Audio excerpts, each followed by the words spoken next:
Já, góðan daginn, við erum velkomin í Hina Reykjavík, þáttinn þar sem að við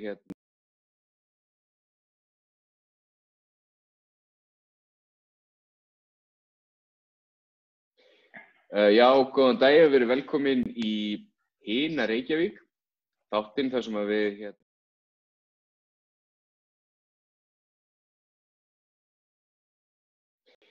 Já, góðan daginn, við erum velkomin í Hina Reykjavík, þáttinn þar sem að við leitumst við að tala við fólki sem að hefur ekki mikið pláss í hefðbundnum fjölmiðlum. Í dag eru komnar til mín Sanna Magdalena Mörtudóttir, borgarfulltrúi, Pála Sjöfn og hún Guðrún Vilhjálmsdóttir, en þær eru báðar í blokkinni, félagi leigjenda hjá félagsbústöðum. Það er mjög erfitt að segja þetta alltaf rétt.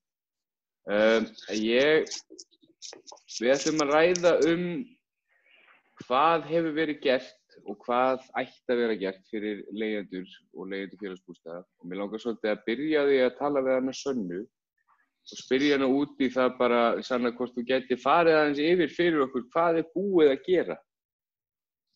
Já, við vitum náttúrulega að í þessu COVID ástandi að það eru náttúrulega margir í mjög slæmri stöðu núna og eins og við skoðum viðbrögð borgarinnar, það verðist einhvern veginn allt gert til þess að tryggja stöðu þeirra sem að munu verða fyrir neikvæðum efnahagslegum afleiðingum og það er náttúrulega mjög mikilvægt að bregðast við. Þetta eru mjög afleiðingar sem við sjáum fram á. En það er einhvern veginn virðist ekki vera gripið til aðgerða til þess að tryggja og einhvern veginn hjálpa þeim sem að voru í viðkvæmri stöðu áður en COVID kom til. Það er einhvern veginn eins og það sé aukaatriði. Það er einhvern veginn eins og fólki sem að hafi verið erfiðri stöðu til að byrja með, hafi jafnvel verið í vanskilum að það sé einhvern veginn svona aukaatriði. Aðgerðirnar hafi verið svona, já, við ætlum bara að hjálpa fólki sem einhvern veginn kannski mun koma til með að eiga í greiðslu erfiðleikum út af kórónuveirunni. En það er rosalega mikilvægt að koma til móts við alla sem eru núna í erfiðri stöðu og borgin samþykkti það að breyta innheimtureglum hjá sér.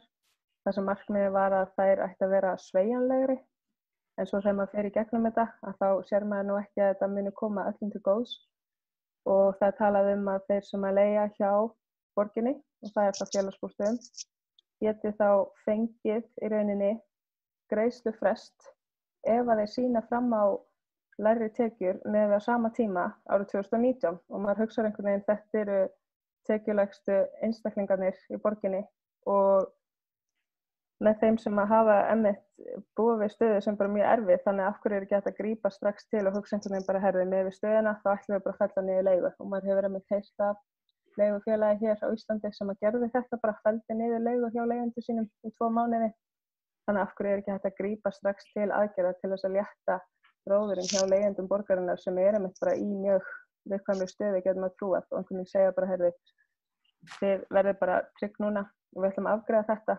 Þannig að maður sér ekki beint að það sé að vera að auka þennan sveigjanleika. Þetta eru mjög lítil skref allavega í þá átt og fresta einhverju eða fá dreifa greiðslum. Maður sér ekki að það geti afgreitt vandann sem að margir kannski standa frammi fyrir núna eftir því sem að vöruverð mun sennilega fara hækkandi og allt svona eins og innheimtufyrirtæki og bréf frá Motus og Momentum og það er ekkert gaman að fá þetta inn lúna hjá sér. Já. Hefur það ekkert borist til tals innan borgarinnar að bara fella niður leigu, jafnvel tímabundið, eitthvað svoleiðis? Já, tillaga við leiðum fram ég lagði fram við sósíalistar tillögu að fella niður leigu hjá félagsbústöðum og ég veit að Flokkur fólksins hefur verið með tillögu að annaðhvort fresta leigunni eða fella hana niður. Það var eitthvað svoleiðis og allavega tillaga sósíalista, hún var send til félagsbústaða og ég held líka að það sama við tillögu Flokks fólksins send til félagsbústaða til meðferðar, en það tekur alltaf tíma. Það tekur alltaf tíma að afgreiða þetta, fara í gegnum þetta og það er bara mikilvægt að afgreiða svona hluti fljótt í staðinn fyrir að taka alltaf einhvern svona tíma meðan að leigjendur eru að bíða í óvissu. Já, akkurat. Mér langar aðeins að fara núna yfir til ykkar blokkin var að senda frá sér yfirlýsingu. Geturðu sagt okkur frá því, Pála, í stuttu máli? Við vorum að senda, og bara erum þessum tölu orðum að senda frá okkur yfirlýsingu, þar sem við skorum á hlutaðeigandi sem velferðarsvið, borgarráð og velferðarráð og félagsbústaðir að fella niður leigu hjá okkur í félagsbústöðum í næstu 2 mánuði. Og okkur finnst það bara eðlilegt eins og hlutirnir eru. Það ótrúlega mikil óvissa, það rosalega miklar fjárhags áhyggjur bara alltaf á okkar fólki og það má ekki bætast við það. Og mér finnst þessi greiðslu frestur að takast mögulega þá sem að lenda í erfiðleikum á þessum tíma og taka þá leiguna þá 2 mánuði og dreifa því áfram yfir eitthvað tímabil. Það leysir ekkert vandann, af því að þá ertu bara að fresta vandann, þú ert bara að hækka þá leiguna á næstu mánuðum sem að eykur ennþá meira á áhyggjur og fjárhagskvíða. Þannig að já, þetta svona okkar áskorun. Já, eðlilega. En við erum heima sjónvarpsstöð og ég á barn og ég þarf geðveikt mikið að stökkva frá í örfáum mínútur. Sanna, getur þú gripið inn í? Takk. Já, Guðrún, þú getur kannski sagt mér aðeins meira frá blokkinni. Hvað hafið verið að gera? Geturðu sagt mér hvað felst í þessu félagi sem að það heitir? Hvað eru þið fást við? Já, við erum að koma að svolítið á koppinu sem maður segir. Og markmiðið okkar að halda utanum leigjendur sem leigja hjá félagsbústöðum.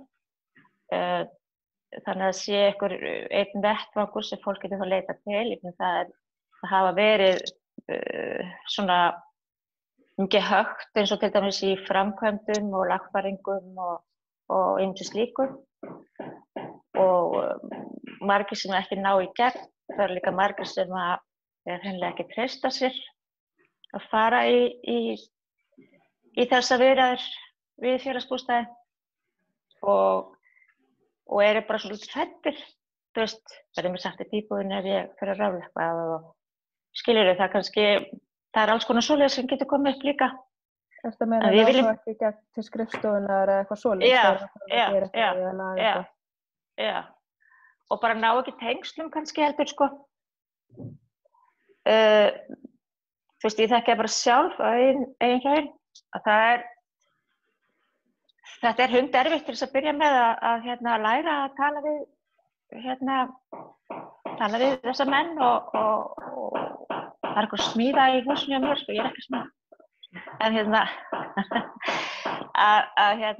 erfitt að fara af stað, það erfitt að fara að kvarta og ég upplifði það sjálf að ég búin að vera í ströggli í 3 ár og ég fekk þessa upplifun, ætli mér verið bara hent út. Það var svona óöryggiskennd og eitthvað og þá einhvern veginn datt ég inn á Laufeyju og Pálu og þær byggðu mig upp í það, ég ætti ekki að vera að hafa áhyggjur af því og gáðu mér svona svolítið púst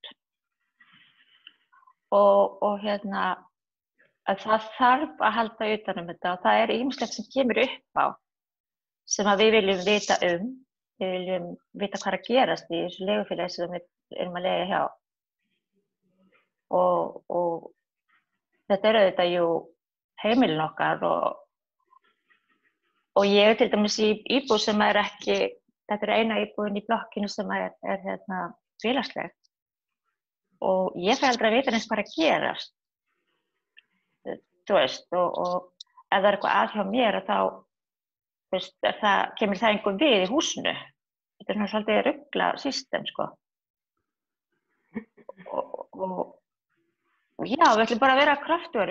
Við erum að byrja, við erum að koma okkur af stað og við vorum bara að fólki komi með okkur, því fleiri því betra sem að koma inn í hópinn og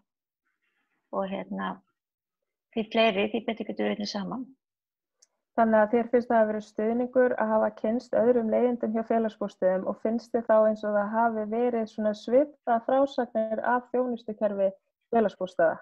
Voru alveg aðrir leigjendur sem könnuðust við svona svipaða hluti að það væri erfitt kannski að ná í gegn og fá viðhaldið seint og þannig?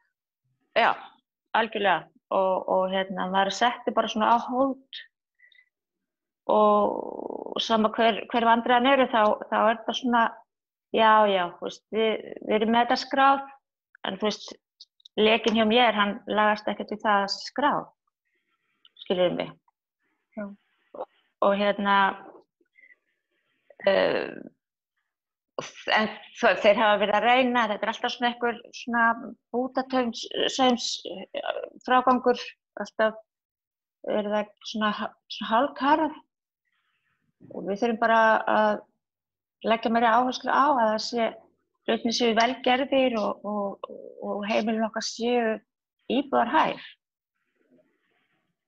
Það er eiginlega svona stærstu kvartanirnar sem við höfum fengið eru sem sagt viðhald örðugleika í íbúðunum og það sé leki og það sé erfitt að fá bót sinna mála og þegar þeir koma að gera eitthvað þá er ekki nógu vel gert, þannig að við erum svona búin að vera að vinna svolítið mikið í því þessar viðhalds safna svona viðhaldssögum og erum komin að stöða með svona viðhaldsteymi. Þannig ef ykkur vantar viðhald þá hringi ég bara hjá okkur. En svo náttúrulega kemur þetta inn núna, þetta verkefni sem við erum náttúrulega bara öll að díla við, að þetta COVID ástand og það náttúrulega bara fer fram fyrir allt. Og við erum búin að liggja á þessu núna í svolítinn tíma og við erum búin að fá upplýsingar frá fólki í okkar röðum sem býr í félagsbústað sem bara lýsir mjög þungum áhyggjum af fjármálum sínum. Af því að það er svo margt sem spilar inn í. Heimilin eru þyngri því að börnin eru heima. Við erum viðkvæmur hópur, ekki bara fjárhagslega, heldur oft út af heilsufarsvandamálum og ýmsu slíku. Þannig að það er algjör nauðsyn að grípa þennan hóp núna og vera eitthvað fresta vandanum í rauninni, sko. Það þarf auðvitað að vera, eitthvað með viti, það þarf að vera bjargráð sem að bjarga hlutunum. Og ef það var að fara að fresta einhverjum 2 mánuðum og deila því niður, blúsa út að borga leiguna þeirna, það getur það, held ég bara einhver sem er í þessum aðstæðum. Og það er bara, ég held að við bara sjáum það að vandamáli verður mikið stærra ef ekkert verður að gert með viti. Og ef við förum að, rúlla þessum bolta, þá verður boltinn stærri og stærri, vandamálin verða meiri, kvíðin verður meiri, það fólk fyrir að leita í félagsþjónustunnar, en það er bara lán. Þannig að við erum ekki að leita lánum. Það hefur enginn efni á því, taka lán, allavega fái. Og svo líka sem að við vorum að ræða, sem að við höfum ágjörð að fara þessi skammtímalánsfyrirtæki, skilurðu, að fólk fara að leita þangað og endi þá bara í algjöru veseni og erfitt að komast út úr því. Þegar þú hefur ekkert annað að leita og ferð bara í smálan og því það er einhvern veginn að einu sem þú getur leitað í þegar að þú þarft að kaupa kannski meiri mat út af því þú ert kannski meira heima við eða með börn á heimilinu sem eru allt í einu kannski ekki að borða úti yfir daginn eins og þau gerðu vanalega. En núna hefur maður svona orðið meðvitaður að ég hef tekið eftir svona umræðu eða viðhorfi að þeir tekjulægstu í samfélaginu séu kannski ekki að upplifa mikla breytingar. Að þetta sé hópur sem þurfi kannski ekki mikið að vera að spá í vegna þess að staða þeirra sé nú kannski ekki að breytast það mikið. Hvað hafið að segja við því? Það er svona þema sem ég hef tekið eftir einhvern veginn í svona COVID. Bara já, nei, þetta er einhvern veginn svona hópur sem þarf kannski ekki mikið að halda utan um. Þetta er það kannski bara orð úr einhverjum munnum sem ekki þekkja það á eigin skinni að vera í þessum hópi, tekjulægstu. En þú veist, þegar maður á þessum stað þá skiptir hver einasta króna máli og þú veist, þegar þú ert með kannski öll börnin þín heima í fullu fæði, hvað búin að vera núna mánuður eða eitthvað sem að börnin hafa ekki komist í skólan, þú veist, þetta náttúrulega miklu hærri matarkostnaður og þegar þú átt aldrei krónu eftir mánaðamót, þá náttúrulega hún alls ekki eftir núna. Þú þarft mögulega, þú veist, að vera að kaupa meiri lyf ef það eru veikindi, hvað það fólk sem að takast á við sjúkdóminn sjálfan eða veiruna.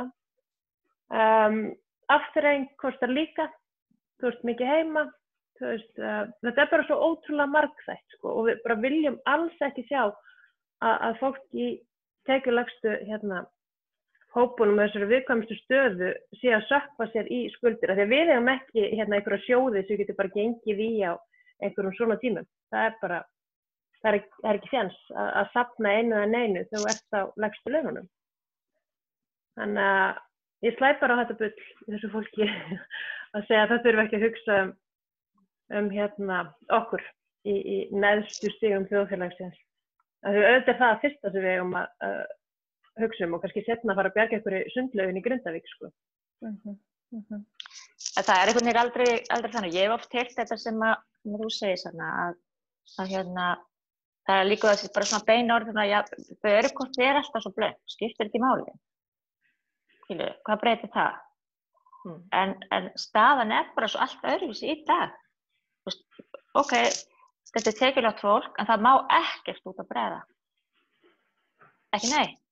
Og það er alltaf á heimilum sem það er alltaf eitt rass út úr ísskápnum af því það er alltaf að borða núna og öllum leiðist og mömmurnar er að reyna að baka með börnunum og gera eitthvað og vera með afþreyingum. Það kostar allt pening og þetta er peningur sem að fólk hefur kannski ekki beðið að nota eða nýta í þetta að það er ekki verið til, en nú er bara svo mikið nei. Og þetta er að halda veikum börnunum minni að þá verður að gera eitthvað fyrir þau. Nákvæmlega. Það er bara þannig. Það þurfa allir að borða, sko. Það þurfa allir að borða, það þurfa allir að eiga heimili. Það er þessi grunnþættir sem að skipta svo miklu máli og mér stemmir svo góða punktur eins og þú nefndir áðan, Guðrún, með að það er einmitt ekki hægt að biðja lán af því það er eitthvað sem maður vill ekki og svo veit ég að sveitarfélögin bjóða upp á styrki en ef að einstaklingur til dæmis á örorkubótum, öryrkjar myndi fá styrki, að þá skerði það til dæmis, getur það skert bæturnar. Þannig að þetta er einhver svona endalaus vítahringur sem að fólk er kannski komið í leið og það fær eitthvað stuðning til þess að geta haldið heimili. Þannig að einhvern veginn svona félagslega kerfin okkar, þar eru við því hönnuð til þess að geta einhvern veginn bara svona útilokað hjálp, að fólk geti ekki einhvern veginn fengið það hjálp sem það þarf á að halda. Þannig að þetta er einhvern veginn, maður skilur ekki uppbygginguna á þessu, þetta saman.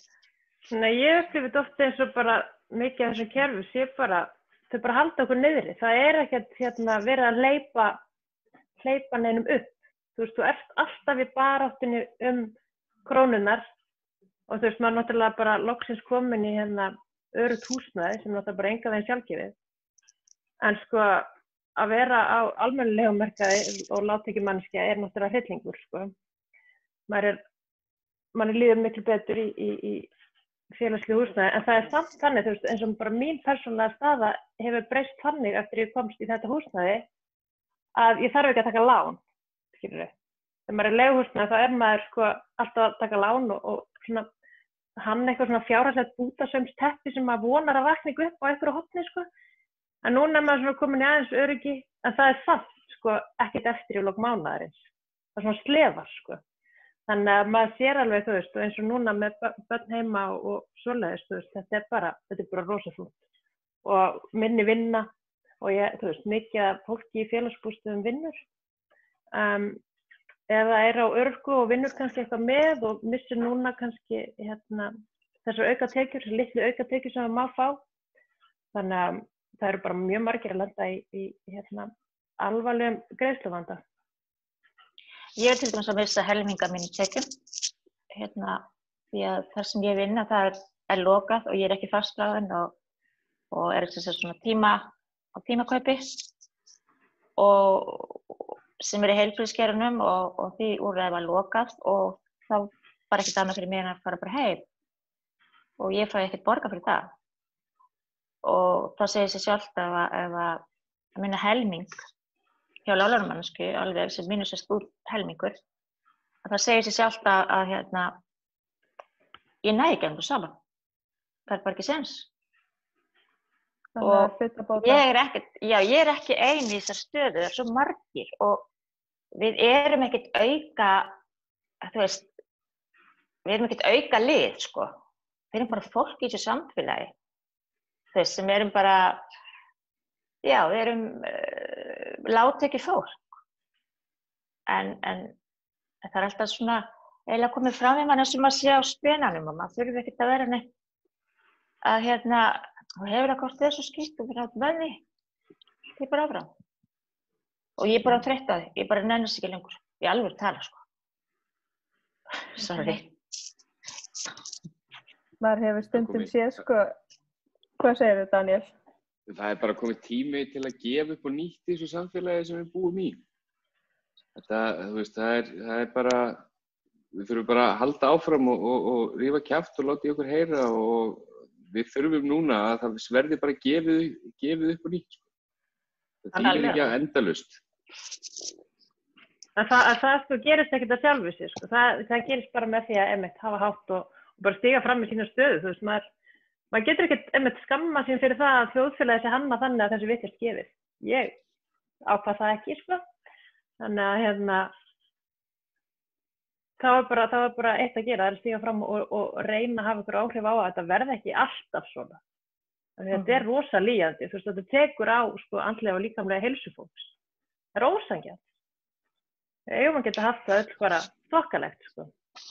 Til nóga peningum og maður sér það bara að það er til, þú veist, það er farið einhverja krísu núna, en það er til peningur og við eigum öll að geta haft það bara þokkalegt, það er bara þannig. Og bara það að bara stoppa þessi gæluverkefni og þetta kjaftaði sem er í gangi meðan við erum í gangi gegnum þessa krísu. Það er endalausa peningar til fyrir því. En við erum fólk, það eru börn, þetta hefur áhrif, þetta hefur mikil sálarlega áhrif á börn til dæmis að geta aldrei, þú veist, mamma alltaf opaslega tensa því hún er svo blöng og allt í þau. Þetta hefur svo víðtæk áhrif að líka fólk átti sig bara ekki á því að vera með kvíða frá morgni til kvölds og vakna á næturnar og upp við kvíðan af því þú ert svo kvíðafull yfir að geta ekki borgað eða hvort þú missir heimilið. Það gengur ekki upp. Það gengur ekki upp og við megum ekki láta við líða svo. Við gefum fleiri helvítis bragga og vita og eitthvað. Þú veist, eyðið í það en ekki í fólki sem þarfist. Og líka bara af hverju þetta komið til innheimtu fyrirtækja? Af hverju eru skuldir þeirra sem að geta ekki borgað fyrir húsnæði sitt sem að Reykjavíkurborg að leigja þeim? Af hverju innheimtu fyrirtæki að græða á þessum skuldum? Það er bara fáránlegast sem hægt var að gera, sko. Vegna þess að leiðvoti kom til innheimtu fyrirtækja og svo fer þetta í lögfræðing og þetta vefur upp á sig og þú kemst aldrei út úr þessu. Já, og bara stekkur dýpra og dýpra og dýpra. Já. Og kerfið er að setja þig á þann stað. Það er bara sökkvaðir af því að þú ert í þessari stöðu út af, þú veist, svo ótrúlega mörgum ástæðum. Við erum svo ótrúlega fjölbreyttur hópur sem að búum í þessu leigufélagi. Og þetta er svo mikilvægt og ég vona að við vekjum einhverja athygli á okkur og fólk gangi til liðs við okkur af því að mér er svo mikilvægt að við fáum sem ólíkasta raddir og sem ólíkasta reynslu að borðinu af því að þannig skilum við langmestum árangri. Þú veist, að það sé sko allir komið með sitt input og gefa sér tíma. Þú veist, núna erum við gett mikið heima. Þú veist, við vinnandi fólkið. Það er Facebook síða sem heitir Félag leigjenda hjá félagsbústöðum og þar er skráningaform inni. Þannig að það er þetta. Og fólk þarf ekki að skrá sig undir nafni eða þú veist, það getur bara komið nafnlaust inn. Já. Þannig, þú veist, það byrstist ekki. Valfrætt. En við bara, þú veist, ég skil það ekki og ég er búin að vera rosalega reið þessa vikuna út í út í hvernig þetta og við þurfum svo segir, ég upp á nýtt, stokka bara spilin og byrja. Og ég var að segja við Pálu í dag, ok, hvernig fjandanum getum við haft mótmælafundinu á Austurvelli núna? Maður ekki, nema 20. Á ég að standa á teljin 20 og þú mótmælið þig 20, svo kemur næsti hópur, skiljið þið. Við getum ekkert gert, þannig. Nema þetta, við getum átt þetta samtal og við getum reynt að tala í kringum okkur og þú veist, og það gefst tími núna og þú veist, ég held að það sé alveg það er alltaf kostir við allt ástand og núna hægist á öllu, það er allir meira heima og fólk fær að knúsa börnin sín meira, þó það sé líka krefjandi. En það líka gefur fólki tíma til að hugsa, hvað get ég gert? Og ef að þú veist, fólk gerir einhverjum pælingum og þá endilega finna aðra sem eru mögulega byrjar að gera eitthvað eða langar líka að gera eitthvað og bara gera það. Þú veist, að synda þessu af stað, ekki láta þetta vera eitt tækifæri í viðbót sem einhvern veginn bara svona rennur okkur úr greipum af því að við erum alltaf föst upp í sófa og Netflix eða eitthvað svona. Það er ekkert kúl lengur. Maður nýtir það tíma rosa vel.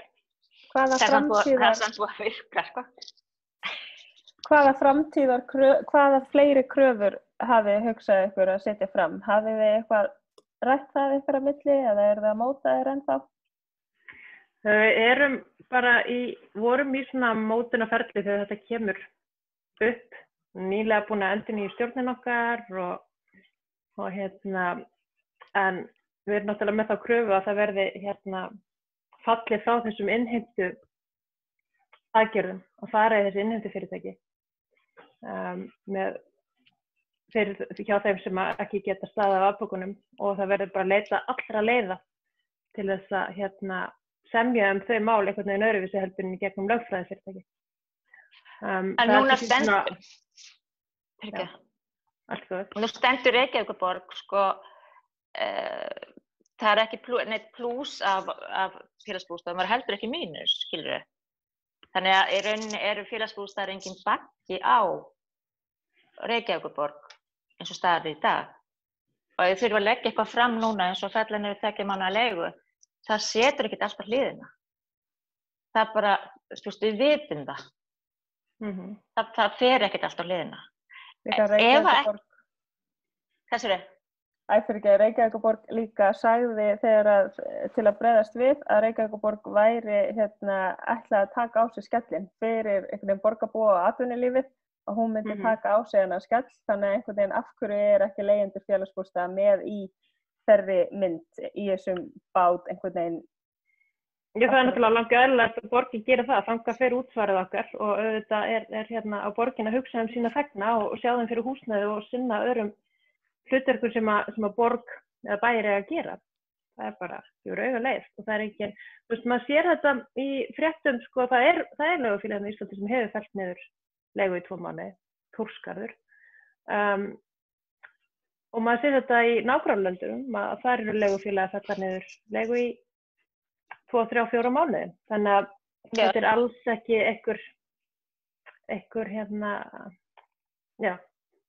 Ég var einmitt að tala við eina sem býr í Danmörku og leigufélagin þar eru bara alltaf þau bara bakka og bara borgið, þau gefa 2 mánuði til að byrja með og svo ætlar að sjá til. Þetta er ekkert stress, það er ekkert vesen, fólk ekki kvíðakasti. Það heldur heimilunum sínum. Og sem bara mjög manneskjulegt og flott hjá þeim. Þeir eru náttúrulega með ýmiss konar kerfi, ekki bara svona félagsleg kerfi, heldur náttúrulega alls konar og leigufélög, en það eru bara leggjast allir á eitt að hjálpa stað. Og við eigum bara að gera það líka, ég skil ekki þess að ég bara er alveg í botni einhvern veginn í pirringnum núna þessa vikuna, ekki. Það er svo margt að gerast og við stöndum í svo skrýtnum tímum og það er svo, ef ekki núna, hvenær þá eigum við að hjálpa stað? Ég bara spyr. Og einmitt, við erum öll í þessu saman. Er þetta ekki tíminn til þess að endurskipuleggja samfélagið okkar og einmitt að vera raunverulega öll í þessu saman og búa til betra samfélag þar sem að allir komast út úr þessu saman og heilir og húi? Það væri frábært, sko. Að nýta þetta tækifæri til þess að sýna virkilega að við erum þjóðfélag sem við getum verið stolt að tilheyra. Algjörlega. Öll í saman bátnum. Á æðruleysiskútunni bara. Æðruleysiskútunni. Mér langar að þakka ykkur fyrir þetta frábæra spjall og biðast afsökunar á að ég var minni þáttakandi heldur en ég bjóst við, en svo veist, svona eru börnin, svona lífið. Já, þetta voru Pála Sjöfn og Guðrún Vilhjálmsdóttir og Sanna Magdalena Mörsusdóttir. Ég heiti Daníel Örn og þetta var Hin Reykjavík. Takk fyrir okkur og við sjáumst aftur á þriðjudaginn. Takk fyrir okkur. Takk fyrir mig. Bye.